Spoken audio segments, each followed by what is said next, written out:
이제 공기업 면접에서 합격하는 사람들, 어떤 사람들을 좋아하느냐, 이런 건데요. 자, 첫 번째, 솔직하고 우직한 지원자입니다.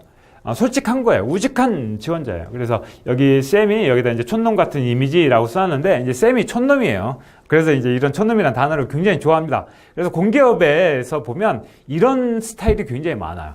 그러니까 물론 샤프하고 이런 친구들도 있죠. 근데 이 공통점들은 뭐가 있냐면 절대 거짓말을 하지 않습니다. 잘못한 거 있으면 잘못했다고 솔직히 인정하고 우직한 거예요. 그러니까 꽤 부리지 장꽤 부리지를 않아요. 공기업에 많은 직원들이 그렇습니다. 실제 심직원을 뽑고 보면 굉장히 진짜 순수한 친구들이 많아요. 그래서 그게 그런 사람들이 합격하는 거예요. 그래서 우직한, 진솔하고 정직한 거예요. 그러니까 답변을 잘하지는, 말을 잘하지는 못하지만 진솔한 거예요. 솔직한 거예요. 정직한 겁니다. 그리고 약점 인정하고 내가 더 그만큼 열심히 노력하겠다, 이렇게 이야기하는 거예요. 그러니까 이런 사람들을 좋아하는 겁니다. 그래서 솔직하고 우직한 모습, 이런 모습 꼭 보여주셔야 됩니다. 그래서 면접관 질문에 혹시라도 내가 답변 잘못한 거 있지 않습니까? 그러면 죄송합니다. 제가 면접관님 말씀을 듣고 보니 당시 제가 좀 생각이 너무 짧았던 것 같습니다. 제 딴에는 좋은 성적을 받기 위해서 이 조별 과제를 이끌었는데 그런 모습이 다른 조원들에게는 상처가 될지도 모른다는 걸 미처 생각하지 못했습니다. 면접관님 말씀 잊지 않고 우리 공사에서 공동작업, 선배님들과 함께 일을 할 때 나만 생각하기보다는 동료를 먼저 생각하는 그런 직원이 되겠습니다. 이렇게 그냥 솔직하게 인정해버린 거예요. 솔직히. 내가 잘못한 거, 내가 생각이 좀 짧았습니다. 이런 거. 그러니까 여러분들이 이 면접관이요, 죄송합니다. 라든지 아니면 제 생각이 너무 짧았던 것 같습니다. 이런 거 한마디씩 하잖아요. 면접관한테 점수 따는 게 바로 이런 거예요. 면접관 확 믿어버립니다. 그렇게 답변하면. 그래서 그런 부분들, 솔직하고 우직한 거 꼭 보여주셔야 돼요. 그 다음, 조직 친화적, 조직 수능적인 지원자. 그러니까 결국 공기업에서는 그러니까 조직에 잘 어울리는 사람 좋아하죠. 그래서 경청하고 공감하는 모습, 그리고 동료를 칭찬하고 인정하는 모습, 우리라는 단어를 많이 사용하는. 그러니까 여기 우리라는 단어 많이 쓰는 것만으로도 여러분들이 좋은 평가를 받을 수 있어요. 그래서 우리 조원들 모두 열심히 한 덕분에, 우리 모두 열심히 뛰어다닌 덕분에 이런 이야기 하는 거예요. 그리고 다른 동료들 칭찬해 주는 거예요.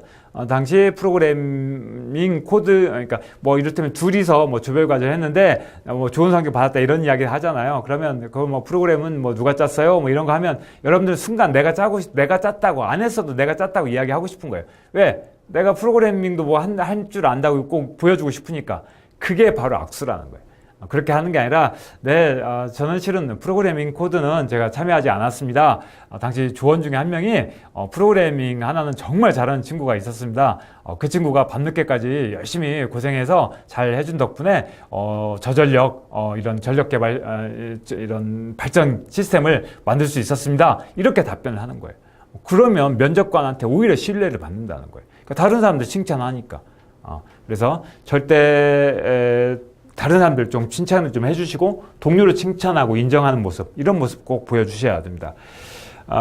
그리고 세 번째, 이제 침착하고 흥분하지 않는 지원자인데, 여러분들 이런 압박 면접이죠. 그러니까 공기업에서는 실은 압박 면접 잘 하지 않으려고 해요. 그런데 이제 여러분들이 그걸 이제 압박이라고 느끼죠. 또 압박으로 또 느껴질 수밖에 없고요.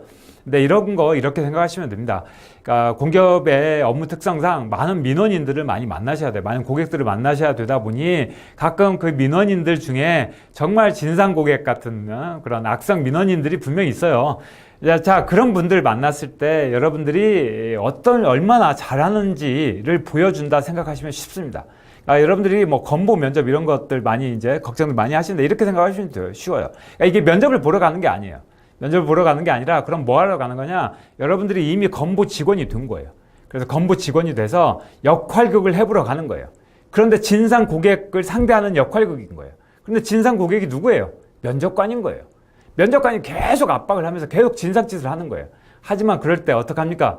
직원이라고 하면 웃으면서, 네, 면접관님, 제가 아까 답변 드린 내용 중에 제가 좀 너무 과장해서 말씀드렸던 부분이 있었던 것 같습니다. 이렇게 웃으면서 이야기하는 거예요. 네, 면접관님, 제가 말씀드렸던 숫자는 실은 아직 정확한 수치는 아니었습니다. 이렇게 웃으면서 이야기하는 거예요. 그러면 합격한다는 거예요. 그래서 여러분들이 이런 침착하고 흥분하지 않는 모습, 이런 모습을 보여주셔야 되는데 이런 것들이 이제 특히 어디에서 많이 나오냐면 말 빠르기에서 이게 극명하게 드러나요. 그러니까 답변의 빠르기.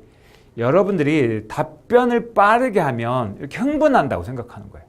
여러분들은 이걸 면접을 질문을 받으면 이걸 빨리 벗어나고 싶어요. 그러니까 이걸 후다닥 해치우려고 하는 거예요. 그러니까 말이 빨라지는 거죠. 답변이 빨라지는 겁니다. 그럼 전달도 안 되는 거예요. 그런 모습이 흥분하는 모습으로 비춰진다는 거예요. 그래서 절대 차분한 모습을 보여주셔야 돼요. 차분한.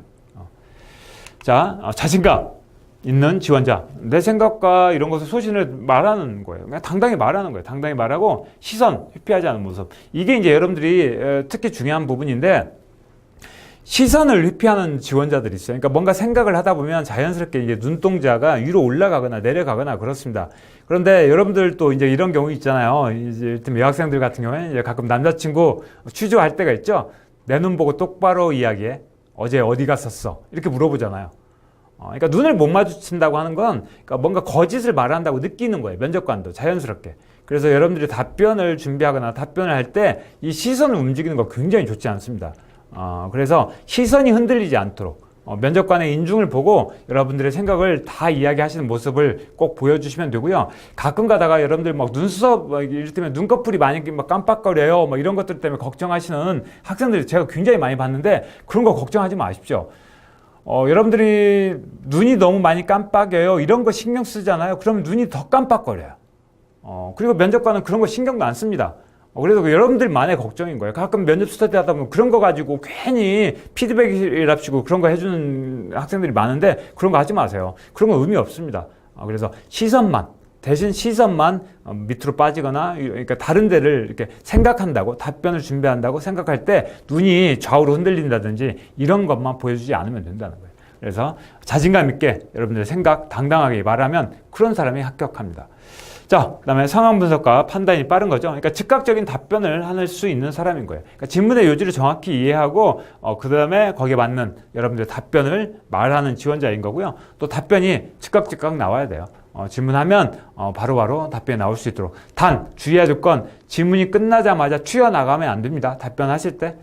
질문이 끝나자마자 튀어나가지 마시고 질문이 끝나고 나면 약간 텀 두고 그 다음에 답변 시작하십시오. 여러분들이 이렇게 질문 끝나자마자 톡 튀어나가다가 자칫 잘못하면 면접관의 질문을 끊어버릴 수도 있고요. 또 그런 모습이 굉장히 성격 급한 지원자라고 인상을 줄 수도 있어요. 그래서 절대 먼저 튀어나가지는 않도록 주의하셔야 됩니다. 자, 그 다음 선배와 상사를 존경하는 지원자. 공기업 이런 사람들 굉장히 좋아합니다. 그래서 상사에게 보고했고 선배님하고 상의했고 선배님한테 도움을 받았고 또 교수님을 찾아뵙고 부모님하고 함께 산책을 하고 이런 식으로 다른 친구들과 동료들과 함께 잘 어울리는 모습, 존경하는 모습 이런 모습 보여주는 지원자들 굉장히 좋아합니다. 이런 지원자들이 합격을 하고요. 그래서 그 다음 이제 강한 지원 동기와 열정을 가진 지원자죠. 그래서 여러분들이 어떤 직무에 대해서 정확히 알고 가셔야 되고요. 그다음에 뚜렷하게 여러분들의 생각이 있으면 뚜렷하게 이야기를 하셔야 돼요. 그리고 어떤 구체적인 계획. 그러니까 이런 강한 지원 동기와 열정 이 부분은요. 여러분들이 이렇게 하시면 돼요. 면접이 잡히면 실제 그 기업의 직원이 돼야 돼요. 필기 합격했다는 소식을 듣자마자 그 회사, 여러분들이 지원하신 그 공기업의 직원이 되셔야 돼요. 직원으로서 생각하고 직원의 입장에서 모든 것들을 생각하시면 돼요. 그러면 이런 구체적인 계획들이 나옵니다. 어떤 문제점들이 눈에 보이고요. 그런 것들이 바로 여러분들이 답변하는 컨텐츠가 될 거예요. 아셨죠? 자, 이런 사람 합격한다까지 말씀드렸습니다.